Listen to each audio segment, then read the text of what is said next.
Welcome to G9 news. ఈరోజు మనం Hindupur MP అభ్యర్థి అయిన సామకోటి ఆదినారాయణ గారితో ఉన్నాము. ఈరోజు ఫేస్ టు ఫేస్లో పుట్టపర్తి అండ్ హిందూపూర్ ఈ నియోజకవర్గాలు ఏదైతే ఉన్నాయో వీటి గురించి మనము క్లుప్తంగా ఏమేమి సమస్యలు ఉన్నాయో వీటి గురించి ఆదినారాయణ గారి మాటల్లో తెలుసుకుందాం. నమస్తే ఆదినారాయణ గారు. సార్, ఇక్కడ రావటం చాలా హ్యాపీగా ఉంది, మిమ్మల్ని కలవటం కూడా. సార్, మెయిన్గా నాకు కొన్ని ప్రశ్నలు ఉన్నాయి సార్ ఈ హిందూపూర్ కాన్స్టిట్యున్సీ గురించి. ముందుగా ఫస్ట్ ప్రశ్న, హిందూపూర్లో గత 5 సంవత్సరాలు చూసుకుంటే ఎంపీ మాధవ్ గారు ఎవరైతే ఉన్నారో అతని పాలన ఎలా ఉంది? అతను సక్సెస్ అయ్యారంటారా లేకపోతే ఫెయిల్ అయ్యారంటారా? దాదాపు 5 సంవత్సరాలు పూర్తిగా వస్తుంది. ఈ హిందూపూర్ పార్లమెంటుకు సంబంధించినటువంటి ఏ మండలంలో కూడా ఎంపీ అభ్యర్థిగా నిలబడి ఒక్క ఛాన్స్ అని చెప్పి జగన్మోహన్ రెడ్డి గారిని చూసి ఓట్లేశారు. కురుబ సామాజిక వర్గం అత్యధికంగా ఉంది కాబట్టి కులస్తుడని కూడా కొంతమంది ఓట్లేశారు. మరి బీసీలు కూడా ప్రధానంగా ఒక అవకాశం ఇస్తామని ఓట్లేసిన సందర్భంగా వాళ్ళు గెలవడం జరిగింది. అయితే గెలిచి ఈ 4.5 సంవత్సరం కాలం పూర్తయింది, దాదాపు 5 సంవత్సరాలు అవుతుంది. ఎంపీగా ఏ ఒక్క నియోజకవర్గంలో కూడా ఆయన పర్యటించి అక్కడ ఉన్నటువంటి ప్రజా సమస్యలు అయితే ఏమి, ఆయనకి ఇచ్చినటువంటి అవకాశాన్ని ఉపయోగించుకోకుండా పూర్తిగా దాన్ని దుర్వినియోగం చేసినాడని చెప్పి ప్రజలందరూ కూడా చెప్తున్నారు, మేము కూడా తెలియజేస్తున్నాం. సార్, ఇప్పుడు టీడీపీలో ఫస్ట్ ఇక్కడ టీడీపీ వైపు నుంచి హిందూపూర్ కాన్స్టిట్యున్సీ ఎంపీ అభ్యర్థి ఎవరు అంటే మొదటిగా మీ పేరే వినిపిస్తుంది. సో ముందు మీరు ఈ ఎలక్షన్స్లో గెలవడానికి ఎలాంటి కార్యాచరణ చేయబోతున్నారు? మనకు తెలుగుదేశం పార్టీ ఏదైతే సూచిస్తుందో తెలుగుదేశం పార్టీ సూచించిన మేరకు చంద్రబాబు నాయుడు నాయకత్వాన్ని, లోకేష్ బాబు నాయకత్వాన్ని ముందుకు తీసుకుపోయే విధంగా మేము పనిచేస్తాం. ప్రజల్లో ఫస్ట్ మమేకం కావాలా. ఈ 4.5 సంవత్సరం పూర్తయి 5 సంవత్సరాలు కూడా దాదాపు పూర్తయిన సందర్భంగా వైఎస్ఆర్సీపీ ప్రభుత్వం చేసినటువంటి ఏమైతే వాళ్ళు ప్రజలకు అభివృద్ధి చేశారో, ఏమైతే వాగ్దానాలు ఇచ్చినారో అవన్నీ కూడా విఫలమైనాయి. కాబట్టి ఫస్ట్ ప్రజల్లోకి పదవి అనేది ముఖ్యం కాదు. ఇక్కడ పార్టీ మాకు ఏదైతే బాధ్యతలు ఇస్తుందో ఆ బాధ్యతలన్నీ కూడా తప్పకుండా మేము ప్రజల్లోకి తీసుకొని పోయి బాధ్యతంగా తెలుగుదేశం పార్టీ ఒక క్రమశిక్షణ పార్టీ కాబట్టి ఇవన్నీ కూడా ప్రజలకు తెలియజేస్తాము. ప్రజల్ని కూడా మేము ఒక ఇగోయిజం అంటే మనలో ఇగో లేకోకుండా ప్రతి ఒక్కరిని గతంలో పార్టీకి పనిచేసిన వాళ్ళు వంటి కానీ ఇతర పార్టీకి సంబంధించిన వాళ్ళు అందరినీ కూడా కలిసి తెలుగుదేశం పార్టీ అధికారంలోకి వస్తే చంద్రబాబు నాయుడు నాయకత్వం గతంలో కూడా మీరు చూశారు, ఎన్నో అభివృద్ధి కార్యక్రమాలు కూడా చేశారు. ఈ పార్లమెంటుకి సంబంధించిన కూడా కియా కంపెనీ దేశంలోనే ఈరోజు మనం చూస్తే ప్రపంచ దేశాలు కూడా కియా కంపెనీ మీద పోటీ పడ్డాయి. అప్పుడు కూడా చంద్రబాబు నాయుడు ముఖ్యమంత్రిగా ఉన్నప్పుడు కియా కంపెనీని తెచ్చాడు. ఈరోజు ఎన్నో వేల మంది ఉద్యోగాలు పరోక్షంగా మరి ఇంకో విధంగా రియల్ ఎస్టేట్ విధంగా వ్యాపారస్తులు అందరూ కూడా అభివృద్ధి చెందారు. ఈరోజు ఈ ప్రాంతం అంతా కూడా అభివృద్ధి చెందిందంటే ఒక కియా పరిశ్రమతో. చంద్రబాబు నాయుడు గారు ఈ రాయలసీమ ప్రాంతాన్ని అనంతపురం జిల్లా వెనుకబడిందని చెప్పి గతంలో కూడా చాలామంది ఆయన దృష్టికి తీసుకెళ్ళడం జరిగింది. చంద్రబాబు నాయుడు గారు స్పందించి ఈ రాయలసీమ ప్రాంతాన్ని కరువు రహితంగా మార్చినటువంటి వ్యక్తి చంద్రబాబు నాయుడు. ఎందుకంటే ఈరోజు మనం చూస్తాం, కృష్ణా జలాలను తెచ్చాడు, కాలువల ద్వారా ఎడారి ప్రాంతాన్ని ఈరోజు సస్యశ్యామలంగా మార్చి చెరువులన్నీ కూడా నీళ్లు నింపిన వ్యక్తి చంద్రబాబు నాయుడు, తెలుగుదేశం పార్టీ. తప్పకుండా ఇవన్నీ ప్రజలన్నీ కూడా గమనిస్తున్నారు, తప్పకుండా వాళ్ళు మమ్మల్ని అందరినీ కూడా ఆశీర్వదిస్తారు. సార్, మీరు చెరువులన్నీ చంద్రబాబు నాయుడు నింపారు అంటున్నారు, కానీ వైసీపీ వాళ్ళు ఇక్కడ ఈ పుట్టపర్తి నియోజకవర్గంలో 192 నింపుతున్నాము అని అంటున్నారు. ఇది ఎంతవరకు నిజం? వైసీపీ వాళ్ళు నింపారా, మీరు నింపారా? ఈ 4.5 సంవత్సరం పై అవుతుంది. ఏ చెరువుకైనా కూడా వాళ్ళు కాలువలు తీసి నీళ్లు నింపినారో ఒకసారి మీరు కూడా వెళ్ళి అడగండి.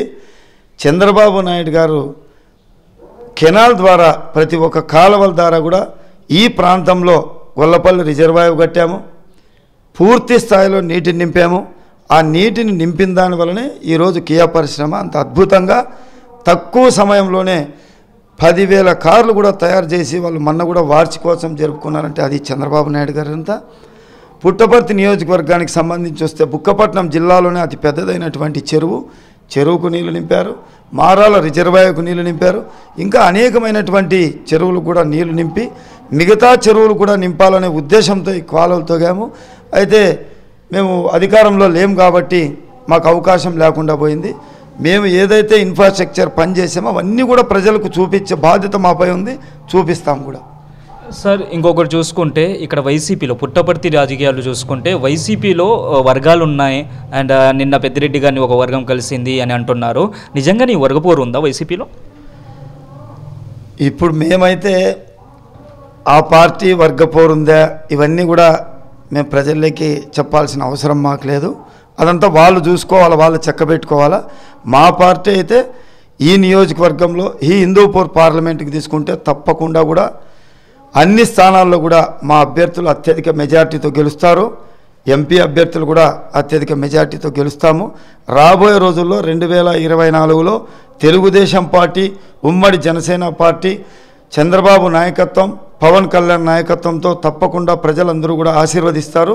2024లో తెలుగుదేశం అత్యధిక సీట్లు సాధించి చంద్రబాబు నాయుడు గారు ముఖ్యమంత్రి అవుతారు. సార్ మీరు అంటున్నారు అభ్యర్థులు ధీమా వ్యక్తం చేస్తున్నారు, ఖచ్చితంగా టీడీపీ అభ్యర్థులు జనసేన అభ్యర్థులు గెలుస్తారు అని. అయితే నాకు ఒక ఇది ఉంది సార్, గత ఎలక్షన్లో చూసుకుంటే ఎంపీ అభ్యర్థికి 140,000 ఓట్ల మెజార్టీతో మన వైసీపీ అభ్యర్థి గెలిచారు. ఇప్పుడు మీరు ఆ 140,000 ఓట్ల న్యూట్రల్ ఓట్లని ఎలా కవర్ చేయబోతున్నారు? గతంలో ఒక జగన్మోహన్ రెడ్డి గారు అనే వేవ్తో వీళ్ళందరూ కూడా గెలిచారు. ఎందుకు వేవ్ అనేది ఉంటే రాజశేఖర్ రెడ్డి గారు ప్రధానమైనటువంటి సమస్యలన్నింటినీ కూడా రాజశేఖర్ రెడ్డి గారు ముఖ్యమంత్రిగా ఉన్నప్పుడు చేశారు. ఆయన తనయుడు కాబట్టి ఒక్క ఛాన్స్ అని అడిగాడు కాబట్టి జగన్మోహన్ రెడ్డి గారిని చూసేశారు. వైఎస్ఆర్సీపీ పార్టీని ఆశీర్వదించారు. కానీ ఈ 4.5 సంవత్సరం పైబడుతుంది కాబట్టి వాళ్ళు ఎక్కడ కూడా మీరు పరిపాలన తీసుకోండి, ఇన్ఫ్రాస్ట్రక్చర్గా అభివృద్ధి పదంలో ఏమేం చేసినారో, గత తెలుగుదేశం పార్టీలో ఏమేం చేసినారో కూడా ఒకసారి బ్యారేజ్ చేసుకుంటే మేము కూడా ప్రజల్లోకి వెళ్తున్నాం కాబట్టి ఎవరైతే న్యూట్రల్గా ఉన్న వాళ్ళు కూడా మేము వేయలేకపోయాము. తప్పకుండా ఇప్పుడు మేము ఆశీర్వదిస్తాము, తెలుగుదేశం పార్టీని తప్పకుండా గెలిపిస్తామని చెప్పి ధీమా వ్యక్తం చేస్తున్నారు. వాళ్ళకున్నటువంటి 1,00,000 ఎంపీ అభ్యర్థి ఓట్ల స్థానాలతో ఆ మెజారిటీని దాటి మేము దానిపైన కూడా 1,00,000 మెజారిటీ సాధిస్తాము.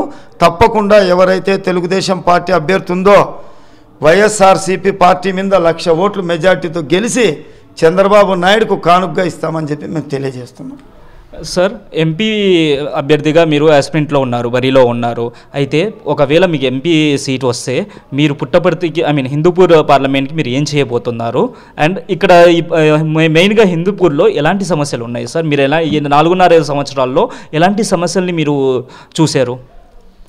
ఈ 4.5 సంవత్సరంలో కూడా మేము ప్రజల మధ్యకు పోతుంటే రోడ్లు చూసుకో, ఫస్ట్ ఆఫ్ ఆల్ అందరూ ప్రజలు నిత్యం తిరిగే ప్రజలు రద్దీగా ఉండే రోడ్లన్నీ కూడా గుంతలమయమైనాయి. రెండో ఆప్షను ఈరోజు మనం చూస్తున్నాం, డ్వాక్రా మహిళలు అందరూ కూడా దాదాపు నెల నుంచి కూడా రోడ్ల మీదకి వచ్చి మహిళలు వాళ్ళందరూ కూడా రోడ్ల మీద ధర్నాలు చేస్తున్నారు. మొత్తం టోటల్గా తీసుకుంటే ప్రజా వ్యతిరేక పాలన అయితే కూడా తప్పకుండా ప్రజల్లో ఉంది.